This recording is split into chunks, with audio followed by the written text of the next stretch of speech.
당나라 덕종은 전쟁에 패하고 돌아온 장군 배도에게 이런 말을 했습니다. 1승 1패는 병가지상사다. 들어보셨을 거예요. 이 말이 원래 한고조 유방이 그 전쟁에 패한 두 아들을 위로하려고 했던 말인데, 역사에 보면 그 이후에 많은 군주들이 이 말을 다 그렇게 인용을 해서 쓰는 모습을 봅니다.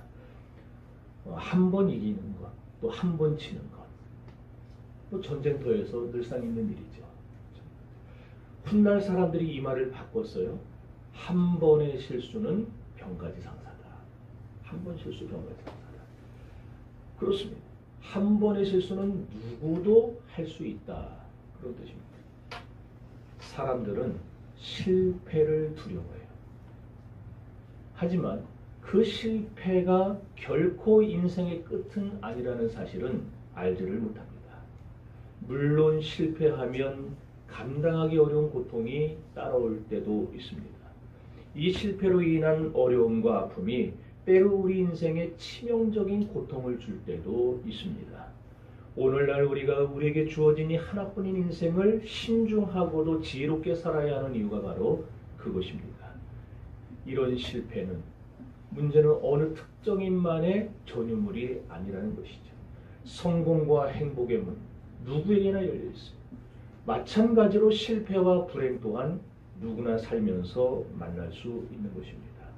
그러므로 인생의 경주장에 서 있는 사람이라면 어느 날 갑자기 내게 찾아오는 인생의 실패와 불행을 미리미리 대비할 줄 알아야 됩니다. 미리 예방하지 못해서 허구한 날 실패하며 산다면, 허구한 날 아픔을 반복하면서 경험한다면 그 마음과 그 생활이 오죽하겠습니까? 마치 형벌 같지 않겠어요? 그러니까 사람들 그런 말을 하죠. 사는 게 죽는 일만 못하다. 인생을 값지게 사는 사람이 있습니다. 반대로 인생을 마구잡이로 낭비하면서 되는 대로 사는 사람도 있습니다. 이 두 종류의 사람이 똑같은 인생의 결말을 맞을 수는 없습니다. 준비한 사람과 값지게 사는 사람과 인생을 되는 대로 사는 사람이 마지막에 가서 뚜껑 열어봤더니 똑같더라. 그러면 누가 준비하고 누가 값지게 살려고 했어요? 다 지 맘대로 살지. 우리는 이 두 가지 극명한 현상을 놓고 주님의 말씀을 생각하지 않을 수 없습니다. 주님이 마태복음 12장 35절에서 말씀하셨어요. 선한 사람은 그 쌓은 선에서 선한 것을 내고 악한 사람은 그 쌓은 악에서 악한 것을 내느니라. 또 마태복음 25장 46절에서는 선한 사람은 영생에, 악한 사람은 영벌에 들어가리라고도 말씀하셨습니다. 그러면 사람들이 세상을 살면서 왜 성패를 맛보는가? 어떤 사람은 성공하는데 어떤 사람은 왜 실패하는가? 어떤 사람은 행복한데 어떤 사람은 왜 불행한가? 그 이유가 도대체 뭐냐? 그건 다른 데 있는 것이 아니라 바로 역사인식의 차이에 있다는 것을 알 수 있습니다. 그렇기 때문에 오늘 저와 여러분이 어떤 역사인식을 갖고 세상을 살아가느냐가 바로 우리의 인생이 됩니다. 오늘 우리는 이 본문의 말씀에서 바로가 가진 역사인식과 요셉이 가진 역사인식 사이에 얼마나 큰 차이가 있었는가를 볼 수 있습니다. 현실은 결코 우연히 빚어지는 인생의 결과물이 아닙니다. 지금이란 슬기로운 자들의 표어라는 말이 있어요. 그러니까 지금 열심히 하는 사람, 지금 최선을 다하는 사람이 결국 슬기로운 사람이다. 그 얘기입니다. 우리는 오늘로 내일을 빛내야 됩니다. 오늘 우리가 충성을 하고 최선을 다하면 내일의 우리 삶은 밝게 빛나는 것이고, 오늘 내가 오늘 하루를 제멋대로 살면 내일의 하루는 암울하고 캄캄해지는 거예요. 오늘을 어떻게 사느냐가 중요하다는 말입니다. 우리가 미래의 행복을 원한다면 지금 우리가 몸담고 있는 오늘이라는 현실 속에서 똑바로 그리고 제대로 살아야 할 것입니다. 어느 날 애굽의 바로왕이 꿈을 꿨어요. 하숫가에 7마리의 토실토실 살이 오른 암소가 올라와서 풀을 뜯고 있어요. 한가로이. 그런데 어디선가 아주 세약하고 흉악하게 생긴 아주 파리한 아니 빼씩 말랐다는 거예요. 그것들이 올라오더니 살찐 7 암소를 잡아먹어요. 이거 들으면서 아니 소가 초식동물인데 어떻게 소가 소를 잡아먹는 그렇게 받아들이면은 안 된다니까. 얘기가 안 돼요. 여기 성경이 그러잖아요. 진짜. 잡아먹었어요. 바로가 그래 깜짝 놀란 거예요. 깼어요. 이게 도대체 뭔 꿈인가? 내 가정에, 내 왕권에, 내 나라에 어떤 문제가 생길 건가? 궁금해. 그러다 모르게 다시 자기도 모르게 다시 잠이 들었는데 또 꿈을 꿉니다. 들판에 7 이삭이 올라옵니다. 그것도 아주 풍요로운 7 이삭, 아주 그냥 한 가지에 얼마나 많은 이삭들이 달렸는지 보기만 해도 가슴이 좋아요. 그런데 어디선가 갑자기 동풍에 바짝 말라버린 7 이삭이, 흉악한 7 이삭이 올라오더니 또 풍요로운 7 이삭을 잡아먹는 거예요. 다시금 잠에서 깼습니다. 밤새 잠을 설쳤어요. 뭔 꿈일까? 뭔 꿈일까? 도대체 뭔 일이 있을 것인가? 우리 집에, 우리나라에 뭔 일이 터지는 거 아닌가? 궁금했는데, 두려웠는데, 여러분 여기서 오늘 우리가 보게 되는 것은 현실을 볼 줄 아는 사람과 현실을 볼 줄 모르는 사람의 차이가 얼마나 큰가 그걸 알게 됩니다. 바로왕은 현실을 볼 줄 몰랐어요. 그러나 요셉은 현실을 볼 줄 아는 사람이었습니다. 요셉은 현실에 일어나는 사건을 보면서 이 사건은 우연이 된 것이 아니라 이 사건의 배후에는 하나님의 손길이 있다. 하나님의 역사가 있다. 하나님의 능력이 있다. 그걸 요셉은 봤어요. 7마리 살찌고 아름다운 암소가 세약하고 흉악한 암소에게 잡아먹히고 7 이삭이 이 흉악한 7 이삭에게 또 잡아먹히는 꿈을 겹쳐 꾸면서 바로는 이 꿈이 뭘 의미하는지를 알지를 못한 거예요. 어떤 사건이 생겨도 그 사건에 어떻게 대처할까를 알지 못했다는 겁니다. 한마디로 바로는 현실의 삶을 살면서 아무런 감각 없이 산 거예요. 그냥 살아가는 거예요. 그러다 보니 분명히 어떤 일은 일어날 것 같은데 그럼 바로도 느끼죠. 도대체 뭔 일이 일어날 건가. 그건 느끼는데 낌새는 있는데 어떻게 해결해야 될지 어떻게 이것을 해석해야 될지 아무것도 몰라요. 그래서 마음이 번민이 되어 죽을 지경이 됐다. 애굽에 온 술사들과 또 술객들과 박사들을 다 불러 모읍니다. 그리고 그들에게 꿈을 해몽해라 명령을 해요. 여기서 술객들은 점쟁이를 말입니다. 또 박사는 과학과 예술을 추구하면서 신탁을 풀고 해몽을 하던 애굽에 그는 지혜로운 현인들을 말합니다. 어쨌든 당대 애굽에서 머리 제일 좋다는 사람들이에요. 우리나라의 스카이, 카이스트 이런 사람들이 그렇게 머리 좋은 사람 다 불러와서 해석해라 했는데 이 꿈을 해석하는 사람이 아무도 없어요. 워털로 전투를 앞둔 나폴레옹이 장군들을 모아놓고 작전을 설명하는 거예요. 내일 이제 전쟁이 벌어지는데 우리는 이곳에 보병을 설치하고 저쪽에는 기병을 또 이쪽에는 포병을 배치할 거다. 이제 아마 날이 접을 때쯤 되면은 영국은 우리에게 항복을 하게 될 거야. 그리고 저 영국의 웰링턴 장군, 저놈은 내 포로가 될 거고 나는 저놈을 끌고 파리의 개선문을 통과할 거다. 아주 그냥 포부에 차서 얘기를 하는 거예요. 조용히 작전 명령을 듣고 있던 프랑스의 내장군이 조심스럽게 말을 합니다. 폐하, 계획은 우리가 세우지만 성패는 하늘에 달려있지 않겠습니까? 그랬더니 나폴레옹이 화를 버럭 내는 거예요. 거만한테도 말합니다. 뭔 소리 하는 거냐 너? 당신은 나 나폴레옹이 이 계획을 친히 세웠다는 것과 내가 전쟁의 성패를 주관한다는 걸 모르냐? 당신 같은 사람이 무슨 장군이냐? 큰 소리를 쳤어요. 훗날 이 전쟁에 직접 참여했던 빅토르 위고, 누군지 알죠? 설명 안 해도 되죠? 빅토르 위고가 책에서 그런 말을 썼어요. 나폴레옹이 그 말을 내뱉은 그 순간부터 워털로 전투는 이미 패배한 것과 다름없습니다. 실제로 역사에 보면 당일날 비와 우박이 얼마나 쏟아져 내렸는지 눈을 둘 수 없을 정도. 이쪽에 기병, 포병, 보병 계획은 끝내줬어요. 그대로만 됐으면 영국군은 괴멸됐을 겁니다.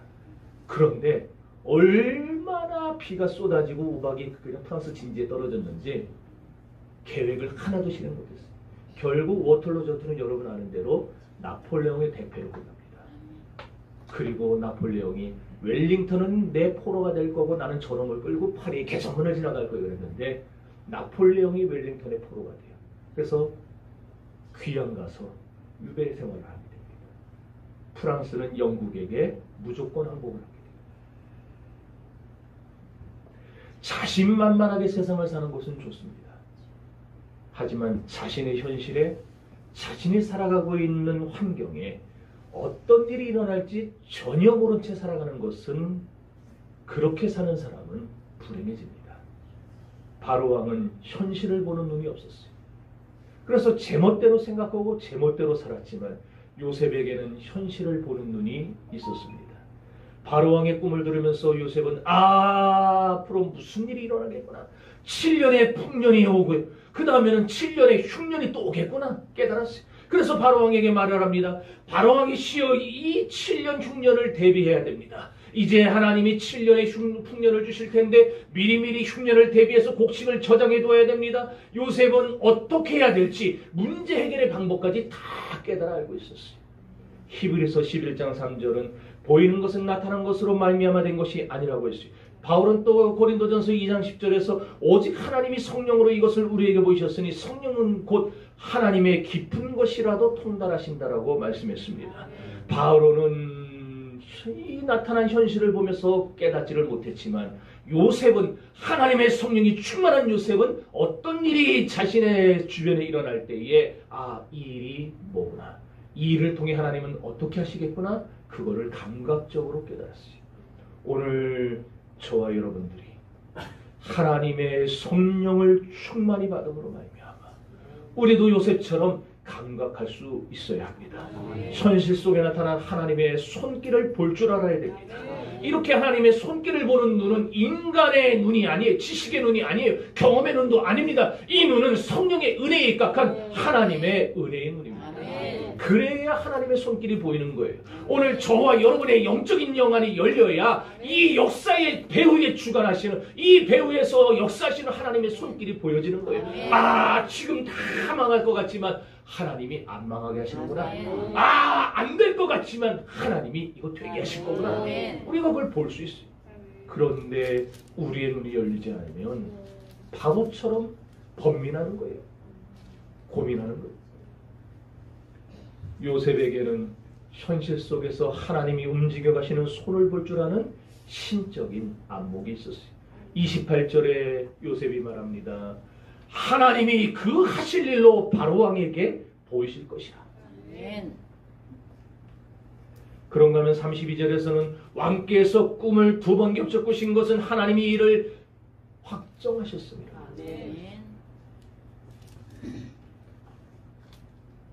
하나님의 생각과 뜻은 확고합니다.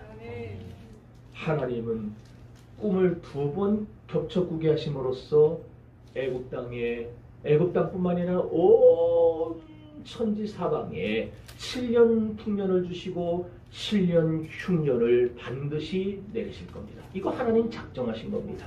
그게 요셉의 고백이었어요. 요셉은 나중에 아들을 낳고도 첫째 아들을 낳고 이름을 므낫세라 지어요.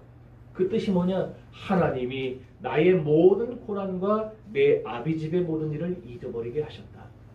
그거 잊을 수 있는 일입니까? 형들에게 당한 그 수모와 그 정말 피를 나눈 형제들이 자기를 팔아먹은, 자기를 죽이려 들었다. 그거 어떻게 잊겠어? 근데 요셉은 내가 그 모든 걸 다 잊었다. 어떻게 잊을 수 있어요? 사람의 힘으로 못 잊어요. 하나님이 그 마음을 만져주니까 이거는 저 사람들이 한 게 아니구나. 하나님이 하신 거구나. 둘째 아들을 낳고는 에브라임이라는 이름을 줬어요. 그 뜻은 하나님이 나로 나의 수고한 땅에서 창성하게 하실 것이야. 내가 수고한 대로 하나님이 나를 축복하신다. 여러분 우리 그리스도인들이 그런 생각으로 살아야 합니다. 하나님이 내게 복을 주시면 나는 됩니다. 하나님이 나를 막으시면 아무리 용을 써도 안 되는 거예요. 그런가 하면 창세기 45장 5절에서 8절 말씀은 이렇게 말합니다. 하나님이 당신들의 생명을 구원하시려고 나를 당신들 앞서 보내셨나니 2년 동안 흉년이 되었으나 아직 5년 동안은 기근도 못할 것이고 추수도 못할 것이라. 하나님이 이 큰 구원으로 당신들의 생명을 구원하려고 나를 당신들 앞서 보내셨나이다. 아들들의 이름 속에서, 요셉의 고백 속에서 우리가 깨달을 수 있는 것이 무엇입니까? 자신이 당면한 현실 속에서 그 현실을 움직이고 있는 하나님의 손길을 요셉이 자기 눈으로 똑똑히 봤다는 거예요.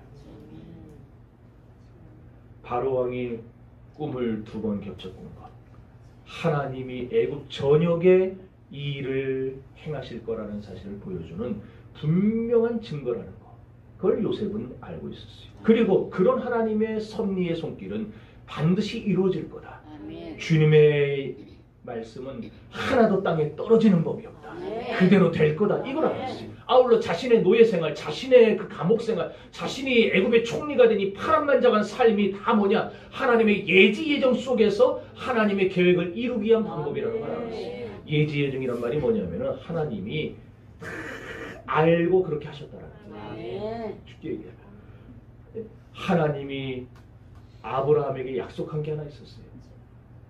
내 후손으로 땅에 바다의 모래같이 하늘의 별과 같이 많게 할 건데, 그 다음에 뭐라 했냐? 내 후손들이 이방의 객이 되어 430년을 그들을 섬길 것이며 그 후에 내가 그들을 이리로 데려오리니. 그게 하나님이 아브라함에게 하신 약속이었어요. 430년 동안 이방의 객이 된다. 그걸 이루기 위해 하나님이 자기를 노예로 애굽으로 보내시고, 그리고 감옥 생활을 하게 하시고, 그리고 이렇게 바로의 꿈을 해석하게 함으로 애굽의 총리가 되어 이 하나님의 계획을, 하나님의 모든 섭리를 자기가 이루는 도구가 되었다. 그걸 야곱이 알고 여기서 말하고 있다. 오늘날 이 세상에 2 종류의 사람이 있습니다. 첫째는 바로형 인간입니다. 이런 바로형 인간은 현실을 살면서도 현실 속에 왜 그런 일이 일어나는지 몰라요. 어떻게 이 어려운 문제를 해결해야 될지를 몰라요. 지금 우리 가정에 일어나는 일, 우리 사회와 국가에 일어나는 일, 이런 감나기 어려운 일들을 보면서 왜 도대체 이런 일이 연거푸 생기는가 몰라요. 왜 이렇게 집값은 천정부지로 올라가고, 왜 이렇게 서민들은 먹고 살기 힘들고, 그냥 물가는 그냥 하늘을 찌르듯이 폭등을 하고, 왜 이렇게 되냐? 우리는 몰라요. 그런데 문제는 바로형 인간들은 이런 현실의 어려움을 보면서 그렇게 말을 해요. 재수가 없어서 그렇다. 운이 없어서 사업이 안 됐다 말이에요. 가정의 불행이나 개인의 문제나 나라와 민족과 사회의 모든 문제의 원인을 우연의 일치라고 치부합니다. 에휴, 뭐 내 팔자가 그렇지 뭐. 어떻게 하다 보니까 그렇게 됐지 뭐. 이런 사람들의 특징은 다 자기중심적이에요. 자기중심적으로 생각하고 자기중심적으로 판단하고 자기중심적으로 일처리를 해나갑니다. 그러나 아니에요. 역사의 주관자는 하나님입니다. 결코 우연이 아니에요. 하나님이 주관자시고 섭리하시는 일들 중에 사람이 자기가 생각하고 계획한 일들이 과연 얼마나 자기 생각대로 되겠습니까? 되는 거 하나도 없어요. 모든 건 다 하나님이 하십니다. 하나님이 나를 이끌어 가시고, 하나님이 우리 교회를 이끌어 가시고, 하나님이 우리나라를 이끌어 가시는 것이지 우리가 내 생각대로 되는 게 아니라는 거예요. 결국 자기중심적으로 사는 바로형 인간들은 불안해요. 밤새 잠 못 자고 잠을 설친 것처럼 그냥 마음이 초조해요. 마음에 번민이 들 거예요. 생각하기조차 힘든 일을 만날 때, 이해할 수 없는 꿈을 꿀 때, 바로왕은 술객들과 박사들을 불러다가 꿈 해몽을 하려고 했어요. 이와 같이 오늘날 바로형 인간들은 생각 밖의 문제를 만나고 어려움을 당하면 하나님의 섭리를 모르니까 어떻게 해요? 사람만 찾아내요. 사람만. 아, 좀 꺼줘. 아, 내가 갚을게 꺼줘. 문제 터지면은 다 찾아다니는 게 사람밖에 안 찾아요. 점쟁이 찾아가서 내년엔 신수가 어떠냐고 물어봅니다. 또 절간 찾아. 제가 철야 때도 말씀드렸는데 여러분 사람이 물에 빠지면 지푸라기라도 잡아요. 그 속담 있잖아요. 지푸라기 잡아야지. 근데 잡아봐요. 잡아봐. 삽니까? 못 살아요. 잡으면 죽는 거예요. 지푸라기. 죽어요. 아무거나 붙잡는다고 사는 거 아니에요. 당장은 죽을 것 같으니까 지푸라기 붙잡죠. 사람 붙잡죠.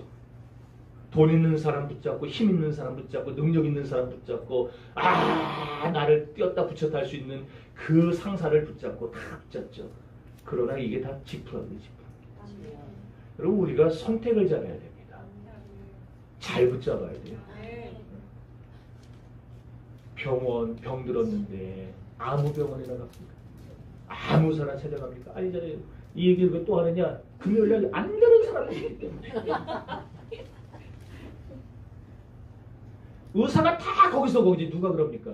저는 지금까지 제가 전화 참 많이 받아요. 아직 우리 교인들은 저한테 그런 전화 안 했는데 안 하시는 게 좋아요. 다 예전 교인들 저한테 전화 와서 목사님 나 어느 병원에 입원하려고 그러는데 좀 거기 좀 병실 좀 잡아주세요. 내가 뭔 힘 있다고 나한테. 네? 어느 병원에서 뭐 수술하려고 그러는데 암 수술하려고 그러는데 이 의사가 우리나라 최고래요. 나 그 의사 좀 만나게 해주세요. 다 그러지. 아무나 애가 의사가 다 거기서 거기지. 그런 사람 한 번도 못 봤습니다. 그런데 이상하게 영적인 문제에 있어서만큼은 정말 어리석어요. 세상 미래는 그렇게 똑똑한 것처럼 굴고 아주 깐깐하게 우유 하나 고를 때 너 이게 100%인지 3.4인지 이런 거 다 따져가면서 이거 먹으면 아인슈타인 같이 될 건가? 그리고 따지면서 우유 고르면서 영적인 문제는 아주 터무니없게 선택을 해버려요. 무당 찾아가서 사업이 될까요? 안 될까요? 묻고 점쟁이 찾아가가지고 우리 애가 내년에 대학에 붙을까요? 지의 애가 공부 열심히 하면 붙을 거고 안 하면 떨어지는 거지. 내년에 사주팔자가 뭔지 그거 보고 난 정말 제일 한심한 생각이 기독교인들이 연초에 그 예능 프로그램에서 사주팔자 보고서는 그거 갖고 너무 조심한다고 1년 내내 예능 다니면서 그런 소리를 집으로 해요. 내가 5월 초에 사주를 봤는데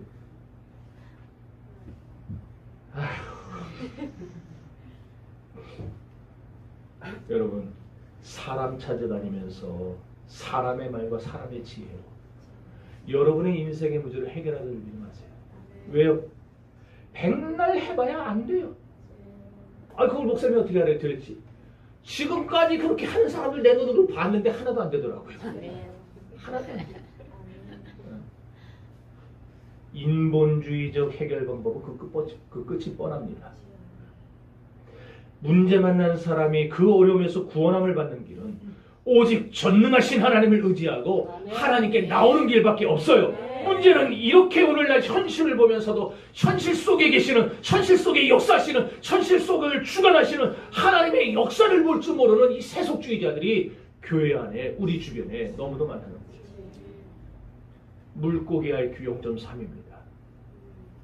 0.3, 0.3. 3도 아니고 0.3. 그러니까 옆에서 친구가 그거 하나 딱 물었다가 하면서 끌려 올라가는 걸 지 눈으로 보면서도 쟤 왜 저러지? 그러면서 집에 앞에 있는 걸 먹어요. 그게 물고기예요. 그게 물고기. 지금 물 밖에서 낚시꾼들이 딱 낚싯줄 들이고 그냥 눈초를 딱 째려보면서 졸업이 지금 이걸 물까 이렇게 그냥 딱 날 째려보고 있는데 물고기들은 그걸 못 봐요. 눈앞에 그 먹이만 보는 거지. 오늘날 이런 사람도 있다는 거예요.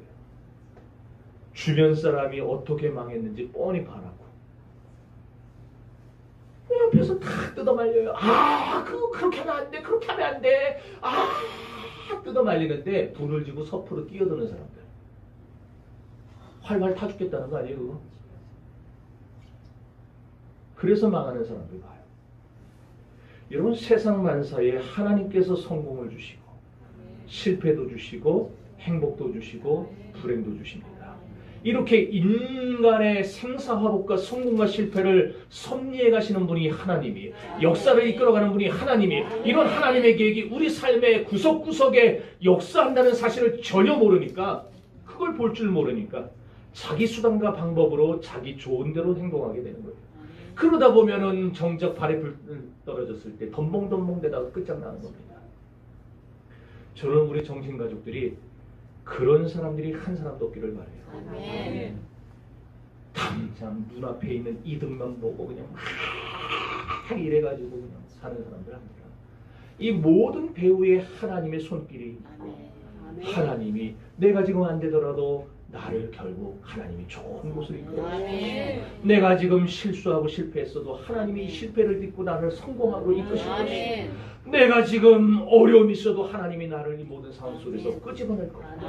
이거를 아는 사람. 그리고 내가 지금 잘 돼도 교만하지 말아야지. 하나님이 겸손한 자에게 은혜를 베푸신다고 했으니까 내가 더 주님 앞에 매달려야지. 겸손해야지. 그럼 하나님이 더 복 주시겠지.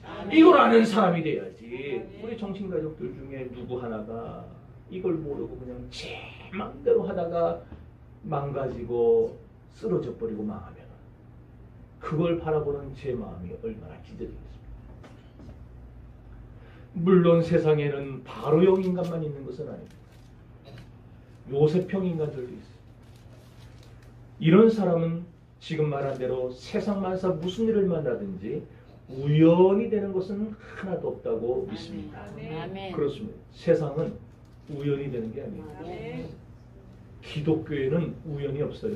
여러분의 국어사전에서 우연이란 말을 다 파버리세요. 저는 옛날에 중학교 때 은혜 받고 목사님 그러더라고요.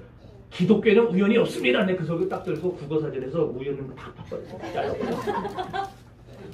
재수 다 파버리고 팔자 이런 거. 내 사전에는 그런 말이 없었어요. 없게 만들면 되는 거 아니에요. 하나님이 모든 걸 다 역사에 의해서 하나님의 뜻대로 움직여 가신다. 그리고 하나님이 뜻한 바대로 개인의 역사도 끌고 가시고 교회 역사도 끌고 가시고 나라의 역사도 끌고 가신다. 이걸 아는 사람이 우리 중에 간혹 있다는 얘기예요. 그런 사람은요, 어떤 일을 만나든지 요리시 흔들리지 않아요. 하나님이 모든 걸 섭리하신다. 그리고 그 믿음이 딱 단속처럼 요동하지 않아요. 그래서 설사 병에 걸려도 내가 이런 고통을 당하는 것은 하나님의 어떤 계획과 뜻이 있겠지. 이걸 알아요. 또 사업에 실패하고 설사 가정에 불행을 당하고 자녀에게 문제가 생기고 앞길이 꽉 막혀도 낙심하지 않아요. 왜? 하나님이 나를 여기서 끄집어낼 거야. 이걸 아니까. 하나님의 역사가 있겠지. 하나님의 그 생각 중심으로 현실을 봅니다. 그 판단하고 하나님 중심으로 살려고 애를 쓰는 거죠. 저는 여러분이 그런 사람 되기를 바랍니다. 모든 역사는 하나님의 손에 달렸음을 아시고 하나님 없는 현실은 불가능하다는 것을 깨달으시기를 바라요. 요셉은 바로왕의 꿈을 하나님 중심으로 해석을 했어요. 바로왕의 꿈을 통해 현실을 살피면서 현실을 타개나갈 방법을 찾았어요. 무슨 일을 만나든 그것이 고난이든 형통이든 그것이 잘 되는 일이든 안 되는 일이든 그것이 개인의 일이든 아니면 국가와 사회의 일이든지 간에 하나님께서 이 나라 이 민족 나의 생활에 역사하신다는 사실을 알면 하나님 중심으로 대처하게 되는 거예요.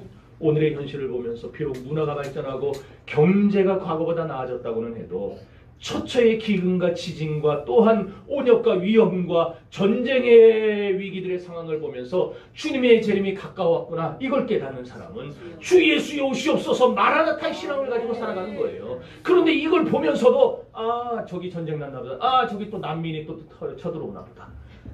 이러는 사람들은 이걸 깨닫지 못하는 사람은 주님의 재림이 언제 올지 아무 관심 없어요.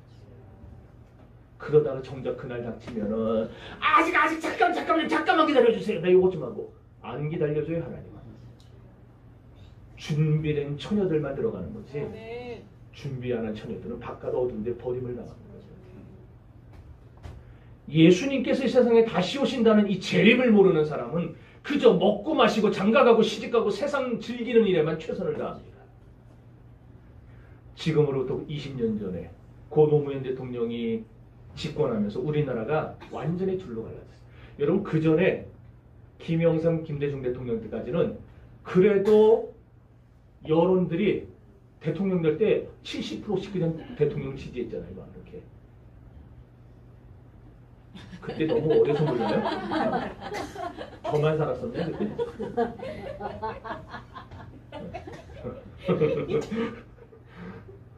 근데 노무현 대통령이 될 때에 완전히 딱 반으로 갈라졌어요. 51대 50, 49. 완전히 쫙 갈라졌는데 그때부터 좌와 우, 보수와 진보 딱 해서 20년을 끌고 오고 있어요 지금. 그래도 그때 노사모들은 그나마 합리적인 생각들을 했었는데 지금의 이 문파들은 합리적인 생각이 없어요. 더 얘기하면 여기 저랑 정치적인 견해 다른 분이 계시기 때문에 내 얘기를 안 하고. 근데 이걸 보면서 요셉의 신앙이 있는 사람들, 요셉형 인간은 어떻게 생각하느냐? 하나님이 주관하시는 거야. 이 모든 것도 하나님 손에 달린 거야. 하나님이 우리나라를 다 이끌어 가실 거야. 이렇게 생각해. 바로형 인간들은 어쩌자고 이 나라가 이렇게 됐냐고 맨날 나가서 태극기 들고 뭐 이쪽에서는 또 촛불 들고 뭐 다 그러잖아요. 그럼 바로형 인간들이 하는 거고 요셉형 인간들은 하나님의 손에 달렸어. 그래서 어떻게 해야 돼요? 기도 자리에 엎드리는 거예요. 하나님. 이 나라를 하나님의 방법대로 다스려 주세요. 하나님이 기뻐하는 대로 이 나라를 이끌어 주세요. 이렇게 해야지 기독교인들이 맨날 나가서 거기서 이거 들고 저거 들고. 이 모든 상황은 하나님의 섭리 속에 있습니다. 여러분 하나님의 생각은요. 저와 여러분의 생각보다 훨씬 높아요. 훨씬 뛰어나요. 우리 생각 여기 지금 있는 사람 다 뜯어 모아서 다 하나로 만들어놔도 하나님의 생각 절대 헤아리지를 못해요. 그런데 왜 자꾸 우리 생각을 내놓아요? 이렇게 합시다 저렇게 합시다. 왜 자꾸 우리 생각을 내놔요? 교회는 기도하고 하나님이 감동하시면은 그대로 하면 되는 거예요. 교회는 자꾸 내 생각을 말하나요? 하나님의 섭리의 손길을 모를 때, 하나님의 뜻이 어딘가에 있는가를 모를 때 그냥 자기중심적으로 먹고 마시며 사는 일에만 급급해. 불안과 초조해, 답답해. 그래서 사람만 찾아내. 인간적으로 모든 걸 해결해요. 그러나 하나님의 뜻을 알면 감사하게 되는 거예요. 아 하나님 이렇게 된 것도 내가 참 내게는 안 좋은 일이지만 그러나 궁극적으로 하나님이 잘 되게 하실 거니까 믿고 감사합니다. 그래서 범사에 감사하다는 말이 그래서 나옵니다. 범사에 감사합니다. 이래도 감사하고 저래도 감사합니다. 여러분 또 하나님의 손길이 역사의 배후에 주관한다는 사실을 알면 기뻐하게 되어 있어요. 기뻐하게 되어 있어요. 하나님이 기뻐하는 대로 살아요. 내가 살고 싶은 대로 사는 게 아니라 하나님이 어떻게 사는 것을 원하실까? 그거를 성경을 통해 연구해요. 아, 이거구나.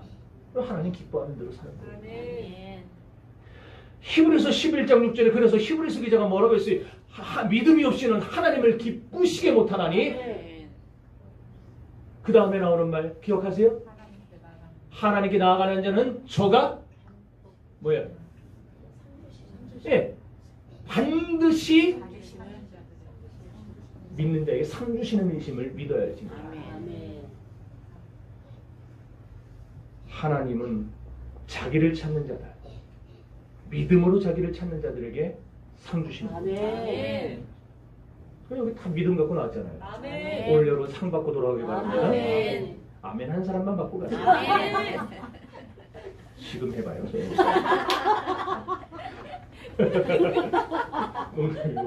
하나님 상 받고 축복받고 가기를 축원합니다. 예. 자, 그런가 하면 로마서 1장 17절에서 오직 의인은 믿음으로 말미암아 산다 그랬어요. 이게 뭐냐? 이게 다 이게 말이 이게 다 뭐냐 이거 같지만 결국 이게 다 하나님이 이 세상을 주관한다는 걸 알면 하나님을 의지하고 믿는 믿음으로 살아야 된다. 그 말이에요. 아멘. 그래서 오늘 우리가 부른 찬송가 382장 내용이 뭡니까? 지금 30분 지났는데 까먹었어요. 그 찬양이 뭔지? 너 근심 걱정 말아라. 아멘. 그 다음에 나오잖아요. 주 너를 지키리. 아멘. 그래, 주 나를 지키리. 아멘. 그 다음 거 뭐예요? 지금 저 속터지라고 지금 막 얘기하는 거예요. 주 날개 밑에 거하라. 아멘. 주 나를 지키리. 여러분 하나님이 나를 지켜주기를 원하시면 아멘. 어디 가야 돼요? 주님의 날개 아래 들어가야 돼요. 아멘. 날개 그늘 밖에서 왜 지켜주기 이런다고 되는 게 아니고 날개 그늘하고 들어가요. 그럼 하나님이 펴서 지켜주는 거예요. 아멘. 얼마나 멋진 찬양입니까? 아멘. 그러니까 여러분 하나님이 여러분의 인생을 주관하세요. 우리 교회를 주관하시고 우리 나라를 주관하시고 여러분의 직장을 주관하시고 여러분의 사업장을 주관하시고 그럼 하나님이 이 모든 걸 주관하고 계시는데 걱정 근심하지 말라는 거예요. 하지 말고 뭐해요? 하나님께 나오세요. 그럼 하나님이 지켜주실 겁니다. 오늘날 현대인들은 너무 무지몽매예요. 몰라도 너무 몰라요. 뭘 모르느냐? 하나님이 모든 걸 간섭하고 계시다는 걸 몰라요. 하나님이 내 인생을 꽉 내 인생에 목줄을 쥐고 계시다는 걸 몰라요. 개들 중에 그런 개들 있잖아요. 목줄 매고 있는데 지금 목줄 매고 있는지도 모르고 와 하나를 매고 있잖아요. 그런 어리석은 사람. 하나님이 우리 목줄을 꽉 쥐고 있어요. 딴 데 못 가도록. 여러분 이미 베린 몸이에요. 우리들은 이미 베린 몸. 여러분 우리 딴 데 못 가요. 노대로 살다 천국 가야지. 근데 목줄을 하나님 메고 있는데 내 마음대로 저기도 가고 싶고 저기도 가고 싶고 막 싸돌아다니려면 하나님이 어느 정도는 허용하세요. 목줄을 쭉 밀려가지고 허용하세요. 가봐라 하는데 한도를 넘어설 것 같으면 어때요? 잡아 깨는 거예요. 채는 거예요. 저 어디 가냐고 잡아 치는 거예요. 여러분 하나님이 내 사업과 내 가정, 내 자녀 내 직장, 내 미래를 움켜쥐고 있다는 걸 아시기를 바랍니다. 내가 하면 다 할 줄 알아요. 내 뜻대로 하면 다 될 줄 알아요. 내 꿈을 이루기에 내중심적으로 생각하면 모든 게 다 될 줄 압니다. 천만에요. 안 돼요. 하나님 없는 사람의 삶은요. 종점에 도달하면 도달할수록 뭐가 생기느냐? 차고와 오차가 생겨요. 여기서는 오차가 없어요. 그대로 갑니다. 그러나 점점 벌어져. 인생의 종점에 도달하면 만날 수가 없어요. 그러니까 나사로와 그 부자가 그러잖아요. 부자가 아버지 아브라함이여 저 나사로를 시켜서 손끝에 물 한 방울 찍어 나한테 좀 먹여주게 하라고. 그러니까 아브라함이 너와 우리 사이는 너무 멀어 우리가 갈 수도 없고 너가 올 수도 없다. 너무 멀어요. 하나님 없는 인생은 그 결국은 돌이킬 수 없을 정도로 벌어져요. 하나님이 역사를 이끌어가시고 내 인생에 관여하시는데 자꾸 내 길을 가려고 내가 고집 부리면 되겠어요? 안 되겠어요? 안 되죠. 여러분 연 날려보셨죠? 여기 어른들 여기 젊은 분들 40대 이하 연 날려보셨어요? 저희 때는 참 이렇게 높은 건물도 별로 없어가지고 동산도 많았고 아무튼 겨울만 되면 연 날리느라고 아주 그냥 온 사방을 싸돌아다니는데 요즘은 연 날리는 거 고수부지나 가야 겨우 봐요. 여러분 초겨울날 연 팍 날릴 때에 거기 가면 애들도 있고 노인들 어른 나이 지긋한 분들도 있고 한데 연이요 지가 움직이고 싶은 대로 갑니까? 연줄을 쥐고 있는 사람이 움직이는 이거잖아요. 땡기는 대로 오고 풀는 대로 가고 연줄은 그거 하는 대로 되는 거예요. 아무리 연 잘 만들었어도요 줄 끊어져 버리면 그냥 헐헐헐 날아가다가 떨어져 버립니다. 우리 인생을 쥐고 있는 하나님이 풀어주시면 풀어준 대로 가고 감아주시면 감아준 대로 오고 이 이거를 잘해야 연줄이 안 끊어져요. 아멘. 그렇게 살아야 오래 살아요. 아멘. 행복해요. 아멘. 되는 거예요. 그런데 내 인생을 붙잡고 계신 하나님이, 내 인생의 모든 생사복을 주관하신 하나님이 나를 지금 감으려고 하는데 안 감기겠다고 버팅기면 끊어지는 거예요. 오늘 하나님이 우리를 놔버리면 되는 사람 하나도 없습니다. 아멘. 지금 사업이 좀 된다고요? 지금 직장이 좀 잘 돼갖고 그냥 보너스도 받는다고요? 참, 하나님이 놔버리면 한순간에 다 나는 곤두박질 치는 거예요. 아멘. 하나님이 우리 인생을 지금 만지고 계실 때, 아멘. 그때 하나님의 섭리를 깨닫고 하나님을 붙드시기를 바랍니다. 아멘. 시편 135편 6절에 여호와께서 그가 기뻐하시는 모든 일을 천지와 바다와 모든 깊은 데서 다 행하셨다라는 말씀이 있습니다. 우리 눈에 안 보인다고 우리는 하나님의 섭리를 부인해요. 그러나 천지와 바다와 깊은 데서 하나님은 여전히 섭리하고 계세요. 아멘. 역사하고 계세요. 아멘. 그래서 이 세계를 움직여가고 있는 거예요. 아멘. 안 보인다고 하나님 앞에 막말하지 말고, 안 보인다고 모르겠다고 내 맘대로 살지 말고, 하나님이 정해놓으신 인생의 방향으로 나를 끌고 간다는 사실을 잊지 마시고 아멘. 하나님의 그 말씀에 순종하며 살아가는 여러분 되시기를 바랍니다. 아멘. 여러분, 우리가 왜 기도합니까? 왜 말씀 봅니까? 하나님이 나를 움직여가고 있다는 것을 알기 위해서 기도하는 거고 말씀 보는 거예요. 기도하면 깨달아져요. 말씀 보면은 감각하는 거예요. 하나님이 기도하는 중에 황 목사야, 이리로 가면 안 된다, 너 그 길로 가면 안 돼, 깨닫게 해주세요. 아멘. 말씀을 보는 중에 내가 이렇게 사는 것이 아니구나, 아멘. 내가 다르게 살아야 되는구나, 그걸 아멘. 깨달아줘요. 여러분, 로마서 8장 5절과 9절 바울은 이렇게만 합니다. 한번 다 같이 찾아서 읽어봅시다. 이 중요한 말씀입니다. 로마서 8장 5절에서 9절. 선생님, 저는 물 좀 마시고.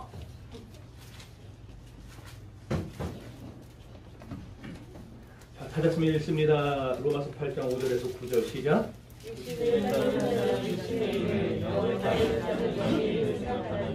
육신의 생각은 사망이요 영의 생각은 생명과 평안이니라. 육신의 생각은 하나님과 원수가 되나니 이는 하나님의 법에 불복하지 아니하느니라 할 수 없습니다. 육신에 있는 자들은 하나님을 기쁘시게 할 수 없느니라. 여러분, 됐어요.